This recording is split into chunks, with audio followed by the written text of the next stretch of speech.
I've just always wanted to do that.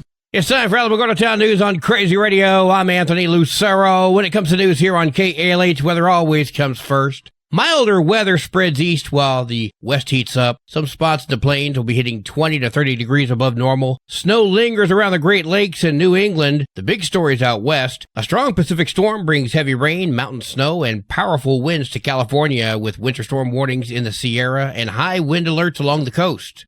Closer to home, southern New Mexico stays warm and dry through tomorrow. Highs are going to be in the upper 70s to lower 80s. We're talking near record levels. A weekend storm is going to pass mostly north of us, bringing breezy west winds on Sunday, maybe a few showers west of the divide. Cooler air is going to move in early next week with a small chance of light rain by midweek. We'll have another look at the weather following this news. This is Range Control with roadblock information for Highway 70, Highway 380, Highway 54, War Highway, Owen Road, and Avenue will be open all day. For those who have been concerned, thank you very much for your messages and text messages and emails and what have you. I'm not well, but I am better.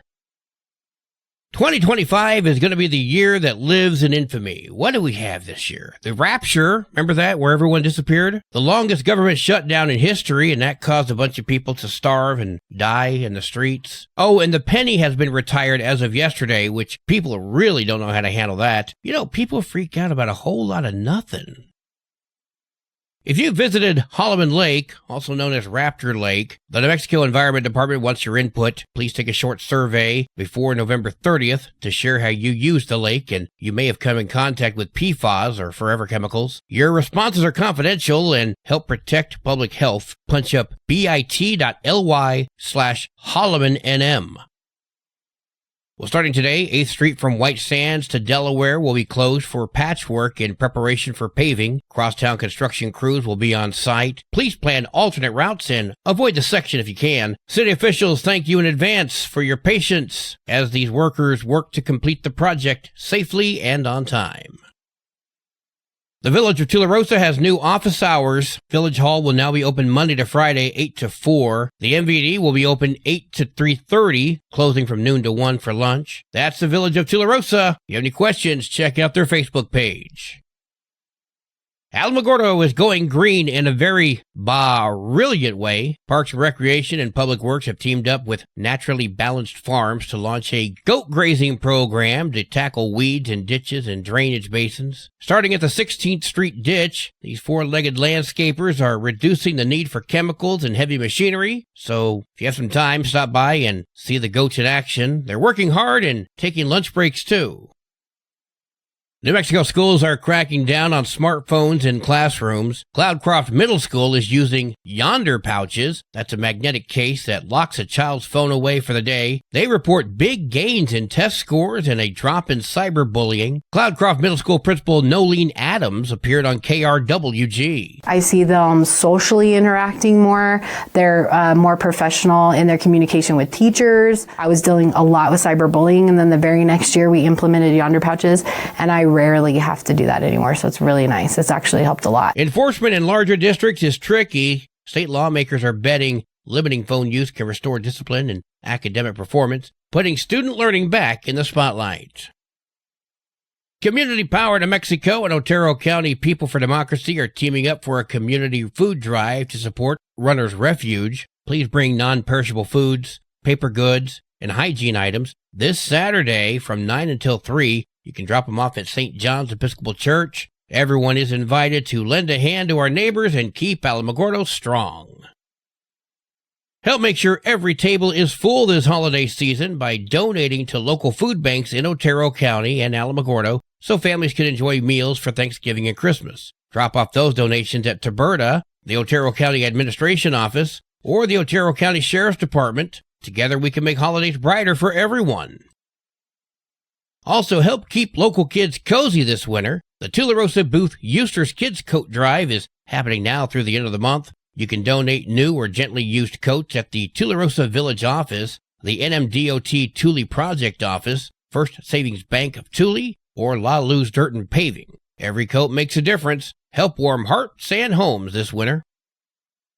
Thanksgiving is coming up fast, and while we all look forward to the food, family, and fun, I don't think any of us want to deal with a fire. This Thanksgiving, don't let a deep-fried turkey turn into a disaster. Each year, more than 1,000 fires are caused by turkey fryers, most due to improper use. The biggest dangers? Overheating oil, overfilling the pot, or dropping in a frozen turkey. If you're frying, do it outdoors, on a flat surface, at least 10 feet from your home. Never use a fryer in a garage, on a wooden deck, or near anything flammable. Make sure your turkey is completely thawed and dry, and never overfill the pot. Measure with water first, then dry it out before adding oil. Keep a fire extinguisher nearby. Never use water on a grease fire. Keep kids and pets away, and never leave the fryer unattended. Want a crispy skin without the risk? Consider an oilless infrared fryer. This year, protect your home. Fry smart, stay safe. Today's Thursday. That means we get a Thursday thought from Lauren Noble. Good morning, Crazy Radio. This is Pastor Lauren with our Thursday thought. You know, somebody not long ago posted on Facebook about growing up poor, and I thought about that and thought, I don't know if I grew up poor, but I grew up in a different situation because there were some lean years for our family. We got food stamps, and I, of course, grew up in the northwest corner of Montana, and the game warden would very graciously would let me poach a deer every year and let me shoot mountain grouse, so we did not have to kill our chickens and not have eggs either. And he knew I fished without a license, and he just always said, do not take any more than you need. And he was pretty cool about that. That's the only thing you could say about it. He's pretty cool with that. But I remember times too, you know, where it would get so cold in the wintertime and we did not have heating oil that if you didn't get up in the middle of the night, you could see your breath in the house in the morning. And so it was just a different time. And I'm not sure that I was poor because of where I grew up. I mean, I look at people today and they live in the city and they do not have those opportunities to do those things that I did. And times have changed, but it's just a difference in life. And I wouldn't say I was poor because I grew up with good morals and I grew up with a good work ethic and I grew up with a really good family that we loved each other and spoke and to each other and took care of each other. So really I grew up kind of blessed in the midst of it all. Let me say a prayer for those that do not have that opportunity. Lord, I do pray for those who, well, they're just dirt poor. There's no other way to look at it, and they do not have the opportunities to fish or to hunt or to poach an animal, and the game warden probably would not let them in today's society. And I do pray for them because they're on harder times than the times I faced, and certainly some families are not as gracious in getting along as well as my family did. And so I thank you for that. It was a huge blessing. And I just pray for those that are poor and they're trying to make ends meet however they are, that we won't judge them too harshly until we've walked in their shoes. Amen. Until we meet up again on the airwaves. So I guess it's not the airwaves anymore. Until we meet up again, blessings to you. News from around the state in just a moment. This is Alamogordo Town News on Crazy Radio. I'm Anthony Lucero. Hi, it's me, here to tell you about AlamogordoTownNews.org. This is Otero County's #1 source for local news, sports, and community. Quite frankly, AlamogordoTownNews.org is the big LES news service online. AlamogordoTownNews.org is a Second Life Media affiliated company. Directory Plus is the right size book. It's the book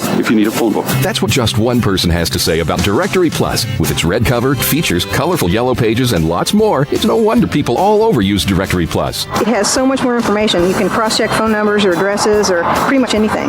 Look on the plus side, Directory Plus. I'm a big fan of Directory Plus. In D.C., House Democrats are pushing claims that Donald Trump is tied to Jeffrey Epstein, citing some vague emails and decades-old anecdotes, despite multiple investigations under Democrat-led agencies producing zero evidence of any wrongdoing. Trump cut ties with Epstein years before his arrest and even assisted prosecutors back in 2009.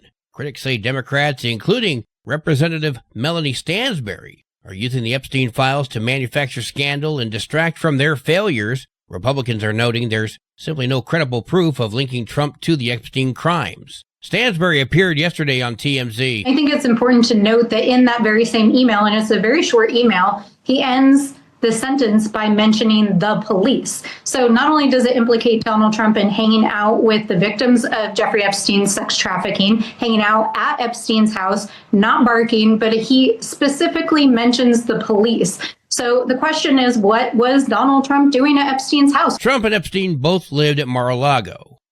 Look, let's be straight here. Trump is no saint. We know that.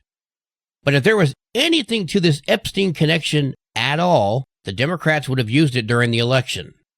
So the House is going to vote next week. And then what? If they don't find what they're wanting to find, they're going to claim it was censored or or there's going to be some hidden documents somewhere. This is just another situation of guilty until proven innocent that goes absolutely nowhere. A New Mexico man has been arrested after his 4-year-old nephew was found dead while in his care. Randall Pablo, age 36, allegedly abused and abandoned the child, who suffered blunt force trauma to the head. Authorities say Pablo provided conflicting accounts of the incident. His parents had a prior restraining order against him for assault and harassment. Pablo now faces charges of child abuse and abandonment, resulting in death. In Las Cruces, a bar fight turned deadly last weekend. Javier Velasquez, 28, died while being shot during a confrontation with Gabriel Lucero, 37, who also fired a weapon. Lucero was hospitalized, and he faces third-degree voluntary manslaughter charges. The identity of the person who shot him remains unknown. Authorities say he'll be arrested once he's released from the hospital. An Albuquerque man has been sentenced to 27 years for a deadly shooting last year that killed one brother and wounded another. Jamil Lewis pled guilty to second-degree murder, aggravated battery, and being a felon in possession of a gun. The June 2024 confrontation over money left Gerald Iguado dead and Edward Iguado injured. Lewis was also caught with a gun during a separate alleged shoplifting incident that was at a local Walmart. The owner of an eastern New Mexico assisted living facility is behind bars for allegedly stealing from a resident. And Marjorie Rail, the manager of All Care Assisted Living in Clovis, admitted to investigators that she made nearly $1,000 in fraudulent charges on a client's debit card and reportedly did the same thing with another resident in the past. She's now facing fraud charges.